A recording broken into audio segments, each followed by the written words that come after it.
sempre gosto de relatar aqui um caso que se tornou icônico na minha prática lá do Instituto de Psiquiatria. Foi um jovem que ele foi levado pela mãe e ele, depois de 2 anos, Edivaldo, ele sai do quarto. E a literatura também o chama, essa geração dos filhos do quarto.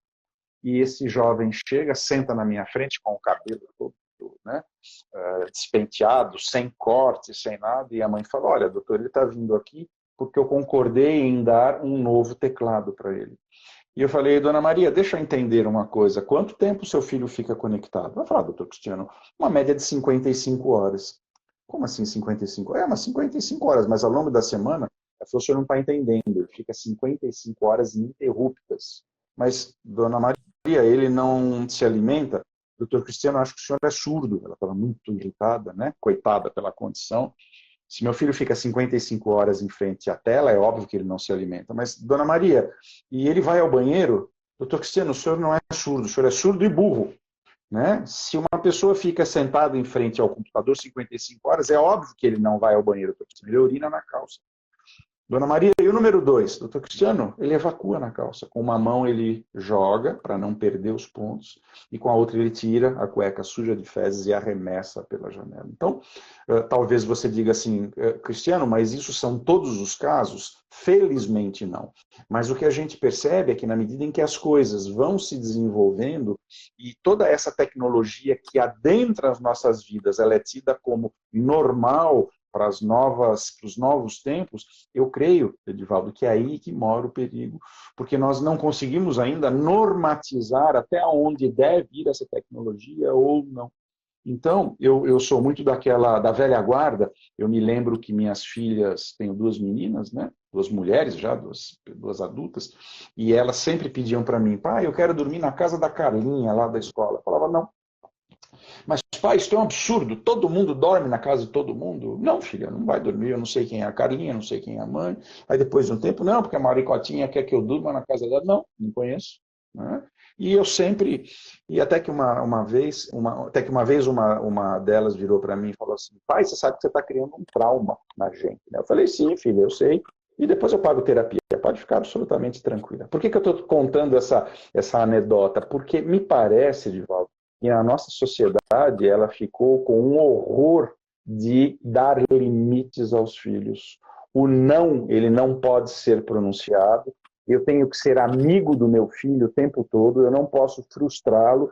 E o que acontece, Edivaldo? Toda essa falta de um princípio ou de princípios mínimos de comportamento é passado para a escola. E a escola tem que resolver aquilo que eu, enquanto família, não consegui fazer. E a culpa é da escola, quer dizer, meu filho tem um mau comportamento, essa escola é uma porcaria, o professor não dá limite. Então, o que a gente vê aí na mídia, né, professores que começam a dar limites sofrem espancamentos, eles sofrem aí assassinatos nas escolas. Então, o que acontece? Eu acho que está na hora de nós puxarmos o fio de novo. O que eu quero dizer com isso? A hora que você traz para você a ideia de que sou eu que estou tutelando sua vida, eu que vou te dizer, claro, de uma forma respeitosa, nunca de cima para baixo, nunca vertical, dentro das conversas, mas a hora que eu exerço esse controle parental, essa supervisão parental, eu ativo no cérebro dos meus filhos aquele sistema que o John Bowlby estudou muito, chamado sistema de apego, sistema de correlação, onde a criança, o animal, todos nós temos esse mecanismo no cérebro, se sentem aquietados e protegidos quando existe o não. Quando eu falo, não acho que isso seja muito bom para você, eu não concordo, não que você não possa ter uma conversa, mas a hora que você, de fato, se posiciona e você dá o limite, você está fazendo um grande favor ao desenvolvimento psicológico do seu filho. E qual é o grande ponto? Na medida em que esses jovens ficam aí 110 dias por ano, no mínimo, nas redes sociais, nos computadores, lá é terra de ninguém, Edivaldo. Lá tudo pode. Então, não existe frustração, não existe a dificuldade de eu ter que lidar com o constrangimento pessoal, eu deleto, eu saio, eu persigo alguém. São novas regras, novas, e isso faz o quê, Edivaldo? Depois de um tempo que esse jovem passa aí, perdão, 10, 12, 15 horas por dia, quando ele volta para cá, afinal de contas, quem é ele? Ele é o filho que você conhece, que deixou a vida normal, real, ou é aquele que vem com vícios e cacuetes do mundo do lado de lá? Nunca me esqueço, principalmente quando a gente fala em televisão, em atores, é muito frequente você ouvir dos atores dizerem o seguinte: eu fiz uma novela e eu fiz o personagem tal, e eu votei com a característica daqueles personagens, aquilo passou a me impregnar. Eu me sinto hoje diferente. Então, se você está, na verdade, dentro de uma perspectiva de um jogo, de uma rede social, falando o que você tem vontade, agindo sem filtro, sem limites, sendo, vamos chamar assim, ou se sentindo dono do mundo, o que será de você a hora que você volta para a sua vida real e você tem que arrumar a sua cama, ou você tem que fazer a lição que o seu professor está pedindo? Então, eu acho que isso é oportuno, inclusive, para a gente entender, vou dar a minha opinião aqui, que é mais do que hora de nós começarmos a dar limite no uso dessas tecnologias.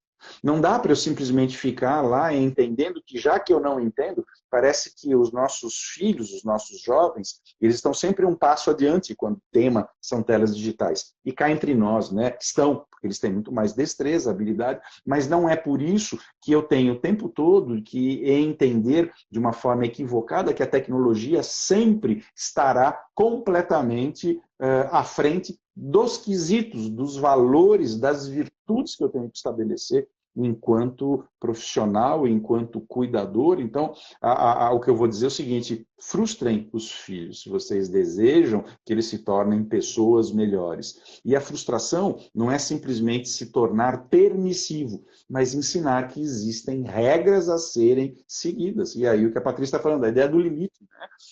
O limite, ele é extremamente importante e hoje se perdeu, porque eu trabalho muito, então eu chego em casa e não quero fazer o papel do chato, então já que ele fez tudo, então fica mais um pouquinho, ou não vai na escola, ou vem cá que eu faço a sua lição.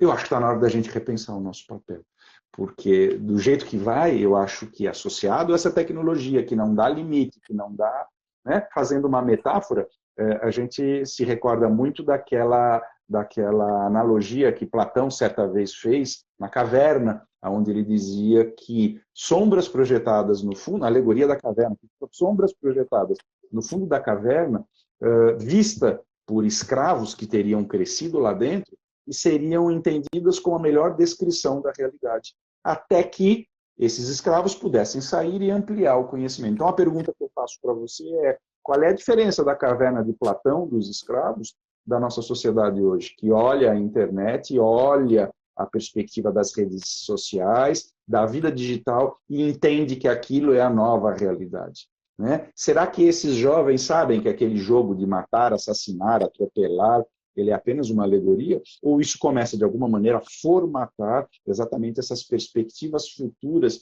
de conduta? Resumo da história, Edivaldo, me corte, porque senão eu encrenco aqui. Eu acho que nós estamos numa encruzilhada social, tecnológica. Tem até um autor que me fugiu agora o nome dele, que diz o seguinte, né?